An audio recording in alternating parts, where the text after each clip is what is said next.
Hello everybody, in today's video we're going to be going over your March forecast for the year of 2021. We're going to be talking about where I'm expecting it to be warmer or colder than normal, as well as where I'm expecting it to be drier or wetter than normal. And we're also going to be going over your overall forecast at the end of today's video to kind of give you a summary of what I'm expecting for the month of March from the 1st to the 31st. We're going to be giving you my forecast. So here's what I'm expecting in terms of precipitation. So the amount of rain or snow, mostly rain for March, but you could see a couple snowstorms here and there. Slightly below average conditions through the central and southern plains, all the way back through the southeast, the Tennessee Valley, the Ohio Valley, and into parts of the northeast and mid-Atlantic. That's where I'm expecting it to be drier than normal for many of those areas. That's mainly because I think you will see some sort of a ridge, a minor ridge, nothing too big, but something setting up over parts of the southern plains, maybe even into some of the Gulf states, and that should allow most of the storms to head further north of this area. And generally March looks like a fairly mild month with a few active storms back through the northern and western part of the country. Now, here's what I'm expecting here's where I'm expecting the moderately below average precipitation to really set up. I think it's going to set up over the central and southern plains back through into the Gulf states and parts of the southeast as well. And this is where I think it'll be the most below normal in terms of precipitation.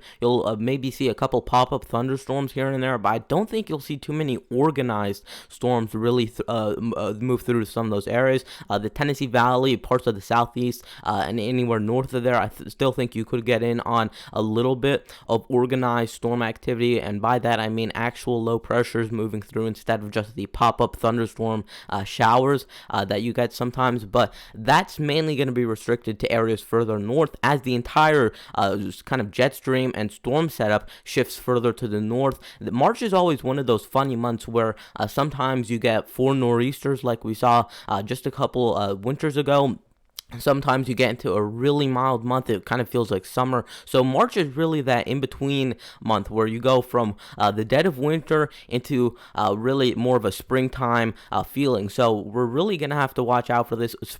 March can always kind of be, again, very interesting. You think it might be a little bit warmer, drier, and then the later half of the month is a lot colder, snowier sometimes. So the later part of the month is really where all my question marks come in. I think for the early and even the mid part of the month, we have a fairly good idea of what's going to happen, but you get into the later part of the month, that's where it really starts to get a lot more uncertain in terms of especially temperatures and who's going to actually see the snowfall, whether that jet stream starts to push a little bit further to the south again. Now, here's what I'm expecting in terms of the above average precipitation, where I'm expecting more rain and snow. This includes parts of the northwest back through the northern plains, even into the upper Great Lakes. I think you'll see a few clipper systems move through parts of the northern plains, clip parts of the Great Lakes, maybe even move into the interior northeast. That's why I didn't put them in that below average region. And then also for parts of the southwest, I didn't put you guys in the below average region just because your averages, of course, are very, very low for the month of March. So you guys are barely averaging even up to an inch in a lot of areas. A lot of areas see less than an inch of rain for the entire month of March. So even if you see a little bit of rainfall, which is possible with a couple of these storm systems just dipping a little bit further to the south, then you could go maybe closer to your average.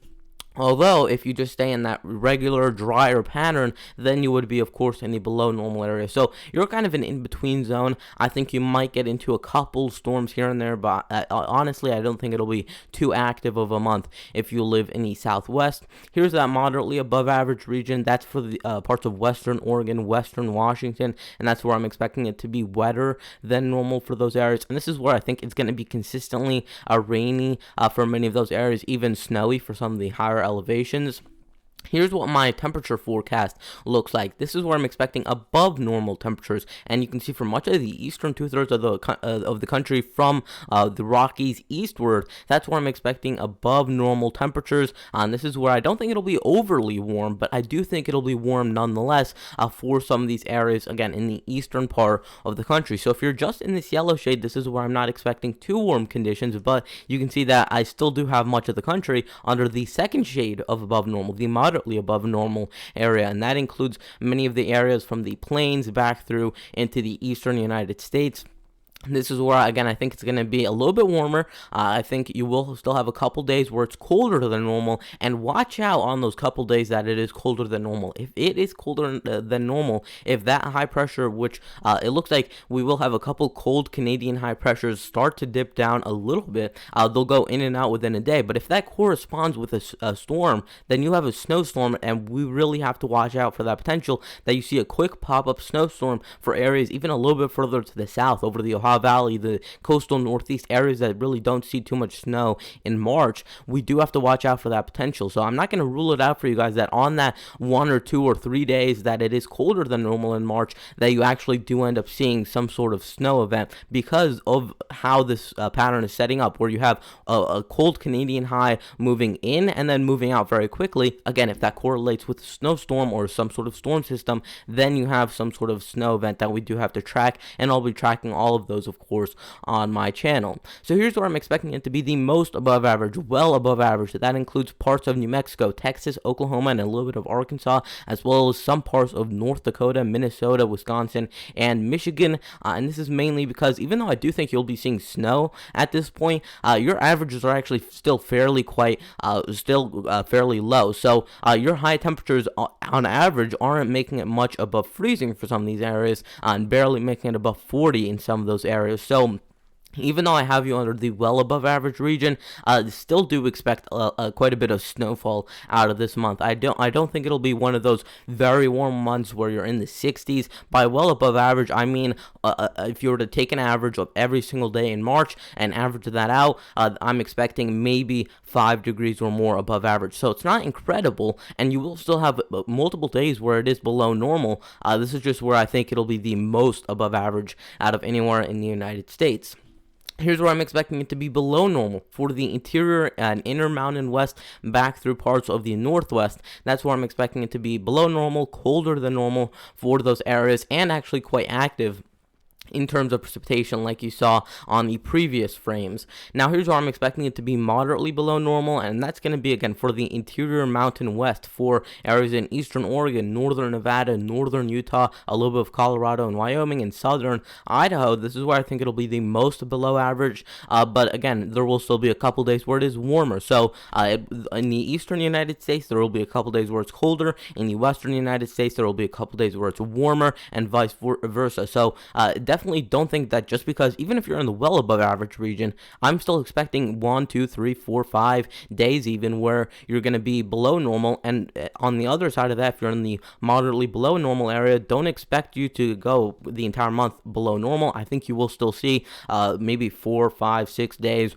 where you are above normal, and that's just because of how March is. March is one of those months where you have quick moving storms. They're going to have quick moving pattern changes, and that's just generally how March behaves when we're going into these types of patterns. When we have cold air sitting up to the north, sometimes those storms can access that. So here's what I'm expecting in terms of my overall forecast, kind of to give you a summary of what we just talked about. Chilly and rainy conditions back through the northwest. Again, I think it's going to be below normal, and I think it'll be above normal in terms of temperatures, in terms of actually precipitation, below normal in terms of temperatures. Here's where I'm expecting it to be just dry over some of these areas in the southwest. Not too much precipitation, and even though I put you in the average precipitation, it's still going to be quite dry. You're not going to see too much in either way, whether you're below normal, above normal. The desert southwest is generally just dry around this time period. Mountain snow for some of these areas in the Rockies, and that includes areas all the way from Idaho and Montana down through into New Mexico. But I think the heaviest mountain snow will of course be in the northern Rockies, as you get hit with more of those storms coming out of the Pacific, and just because I do think those areas will also see some above average precipitation. Here's where I'm expecting quick rain and snow storms. So that's through parts of Montana all the way east to about Michigan, and again, this is going to be those quick clipper systems that are not going to be fully snow events, just because it won't be cold enough, but you will still see maybe a mix of rain and snow over a lot of these areas. The northern half of this pink shaded area, of course, most likely will be in the mostly snow area, but the southern half might be more in the rain area. It's just going to be a quick 1 to 2 day system that moves in and out, not too much precipitation with that, and then over the next couple of days you see another one. So it's going to be quick moving little types of storms like that. Mild conditions through the central and even parts of the northern plains. For those areas, that's where I think it's just going to be warmer, drier than normal, and really not a lot to say over those areas for this month. Very warm conditions through the southern United States, but again, 1 or 2 days could be below normal for these areas, but in general, I do think it'll be quite warm for these regions compared to normal. So, of course, very warm in summertime is not the same as very warm in March or in February or in January. So, very warm this time around is going to mean temperatures in the 80s, 90s, and most likely not to 100, but maybe a couple reports up to 100 degrees. So, definitely the warm conditions for some of these areas, warmer and drier for the southeast, and this is where I think you're not going to get too much precipitation. You might still see a couple storms roll through, and I think it'll also be drier, or it'll also be warmer for some of these areas. Back and forth conditions through the Ohio Valley and the Mid-Atlantic. Again, what I was talking about with those high pressures moving in and out, we're going to see not prolonged high pressure like we saw back in February, late February, or early February especially, is when we saw that where the high pressure really did not move. We don't have that boring of a pattern, I guess you could say, or that lackadaisical of a pattern where we don't have any storms rolling through. We have a very active pattern, so that's going to mean that these systems are going to go in and they're going to go out, and so will the high pressure. So that high pressure is going to bring in some colder temperatures for a day or two, and then it's going to go out, and then you go back to the mild temperatures. 2 or 3 days later, boom, comes some more cold air. So that's the type of pattern you're going to be in for these regions in the yellow. Minor snow chances. Again, I did not want to rule it out because March is always a kind of a funny month, a tricky month, where you do think that maybe in the early part of the month, when you're kind of doing your March forecast in late February, early March, you're thinking that this month is going to be a little bit warmer than normal, milder, and then in the middle or even late part of March, sometimes you see a snow chance pop up. So minor snow chances, that's the key word. I don't think you'll see any huge storms, although I won't rule it out for these areas, for the coastal Northeast. A couple minor snow events where you see a few snowflakes, nothing too major, might happen over some of these areas. And then the final little area here is for parts of the interior Northeast. That's where I'm expecting snow early, and mainly for early March, mid-March, even into late March for some of these areas. It's where you could still be dealing with some imminent snow threats for some of those areas. So that is going to wrap it up for today's video. Please consider liking the video, subscribing, and turning on notifications, and I'll see you guys in the next one. Goodbye.